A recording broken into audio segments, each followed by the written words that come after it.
خبر شامل کرتے ہیں قصور سے رپورٹ امجد رحمان۔ ریاض نمبردار مسلم لیگ نون کے ڈیرے پر ملک احمد سعید خان MP مسلم لیگ نون قصور میں مریم نواز کی آمد کے حوالے سے میٹنگ ہوئی، جس میں صدر مسلم لیگ نون قصور بابر منظور ڈوگر، نائب صدر مسلم لیگ نون قصور چودھری شبیر اختر مہر، محمد ریاض احمد خان نائب صدر قصور، عبدالغفور جوائنٹ سیکرٹری سٹی قصور، صغیر خان سوشل میڈیا گروپ صدر قصور مہر، محمد ریاض نمبردار، عامر بٹی، چودھری ارسلان وغیرہ نے شرکت کی، جس میں ملک احمد سعید خان نے مریم نواز کی آمد پر انتظامات کے حوالے سے بتایا اور مریم نواز کی آمد کی تاریخ اور ٹائم کے حوالے سے گفتگو کی۔ مریم نواز 29 مارچ کو کھڈیاں قصور تشریف لا رہی ہیں۔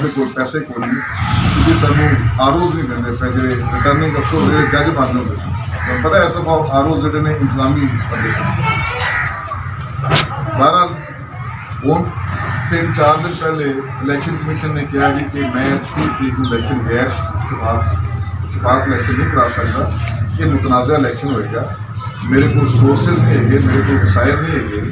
اسی یہ الیکشن کراواں گے 8 اکتوبر کو، اور انہوں نے اس گل کا تاثر بھی آیا کہ 8 اکتوبر کا الیکشن MLA MP کا الیکشن کیسا ہوگا، اور جائز سی گل ہے، میں سمجھنا بطور ایک پاکستانی شہری میرا موقف یہ ہوئے گا کہ الیکشن کراؤں تو سانوں کوئی اعتراض نہیں، سارے موقع کرا سانوں کوئی اعتراض نہیں کیا، لیکن جتنے اس غریب ملک میں 40 ارب روپیہ بلا وجہ کسی ایک بندے کی ضد کی وجہ اور یقیناً عمران خان کی ضد سے انہیں اسمبلی تحلیل کر کے ان کو وجہ ہی نہیں سی کہ یہ صرف انہوں ذہنی طور پر ٹارچر کرنا ہے، قوم کو تنگی دینی ہے، مسائل کھڑے کرنے نے، حالات کو خراب کرنا ہے، اس کو علاوہ اور کوئی وجہ سمجھ نہیں آتی، اور ایک بندے کی ضد کو پورا کرنے واسطے اگر یہ احترام ہو سکتا رمضان کا، اسلام ہو سکتا ہے دین اسلام کا، شریعت کا، تو جڑے اتنے دعوے دار بنے نے ریاست مدینہ دے صرف انہوں چیک کر لینا آپ کہ وہ کس حد تک منافقت کرتے پے نے، سانوں پتہ ہے اس گل کا، اسی سارے میرے سمیت جتنے مدینے کی ریاست کی گل ہوگی اسی جذباتی ہیں، ساڈا جان مال اولاد ہر شے قربان ریاست مدینہ کی گل جی کریے تے، لیکن گل یہ ہے کہ منافقت نہیں چلے گی، جھوٹ تے منافقت نال اسی بالکل ڈٹ کے مقابلہ کریں گے، اور انشاءاللہ یہ جلسہ جڑا ہے یہ دوستوں کا تاکہ روزہ بھی ٹھیک رہے، افطاری بھی ٹھیک ہو جائے، تراویح بھی خراب نہ ہوئے، جلسے کی رب بھائی صاحب کے نال نیکی جی شامل ہونا سے افطاری کا تمہیں پتا سواب بڑا اجر ہوتا ہے۔ اسی یہ پوچھنے لگے ہیں بھی اپنا کس سے شروع ہوئے گا جلسہ؟ سر میں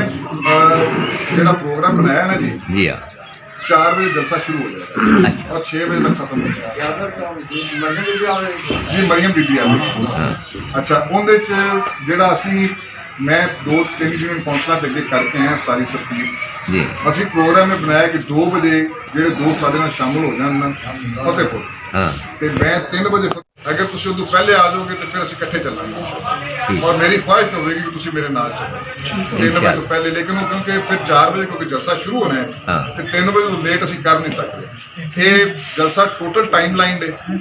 اندے وچ ٹائم دا خاص طور پہ خیال اس سے رکھنا ہے کیونکہ افطاری روزہ تے سارا تراویح والا سسٹم موجود ہے، وہ آپ لیٹ کر نہیں سکتے، مجبوری یہ ہے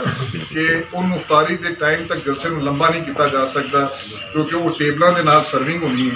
تو افطاری تو 15-20 منٹ پہلے تاکہ دوستوں تک وہ فوڈ بھی جڑا پہنچ جائے تاکہ انہوں نے افطاری کوئی دقت نہ ہو۔ اینی جی گزارش سی میں ہوں بہ جانا اگر